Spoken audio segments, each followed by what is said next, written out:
Okay, February 22nd work. Now we're looking at question 9 to 12. All right, so again, nothing's happening to them. Let's just bring them down. And then we have a negative 8r. That's going to be distributed into the parentheses. Negative 8r times 8r, right? First of all, a negative times a positive is a negative. 8 times 8 is 64. And r times r is r squared.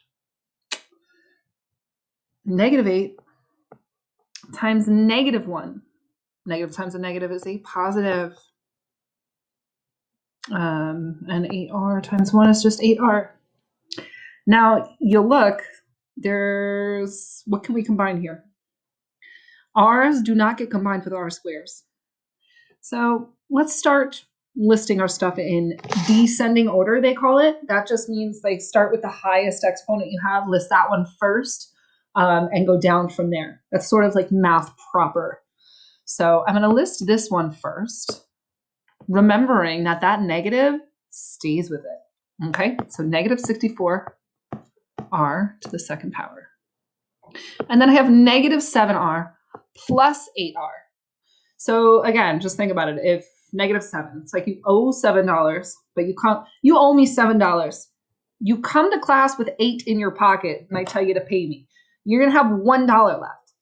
So that is a positive 1r. But to clean it up further, we don't really write ones as coefficients.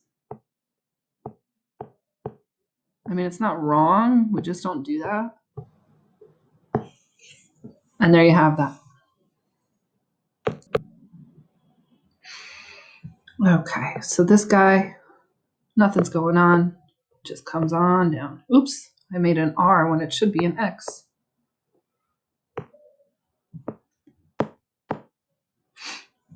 And then 3x, positive 3x times 1 is just positive 3x. And then 3x times 6x, positive times a positive is positive. 3 times 6 is 18. And x times x is x squared. All right, so let's start. We want to go in descending order, meaning highest to low. So we'll start with these. We'll start with our x squares. We have negative 3 plus 18. Really, that's the same, like switch it around, that's the same as saying 18 minus 3, which is 5x squared. And this boy just comes down. So you have negative 15x plus 3.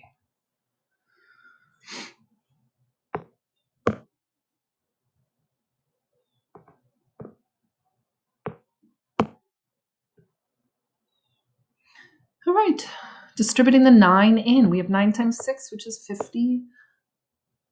54. We have 9 times 2b, which is 18b. And then this plus 1 is just whatever. So let's start in descending order, which means technically this exponent has a 1 on it, right? 18b. And now just our regular numbers. We've got 54 plus 1.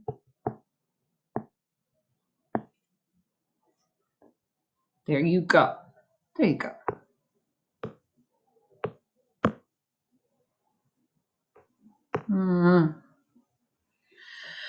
Okay, so this negative 4 is just out here.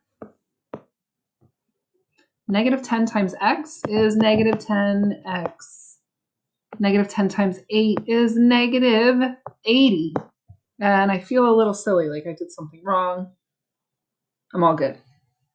All right, so I'm going to make a mistake on purpose. Let's see. What did I forget to do here? I forgot my negative, right? It is a negative 10x. Okay, and then negative 4 minus 80. You owe me $4, you borrow 80 more, which is hilarious because I would never loan student $80. Well, never say never. And there you have it.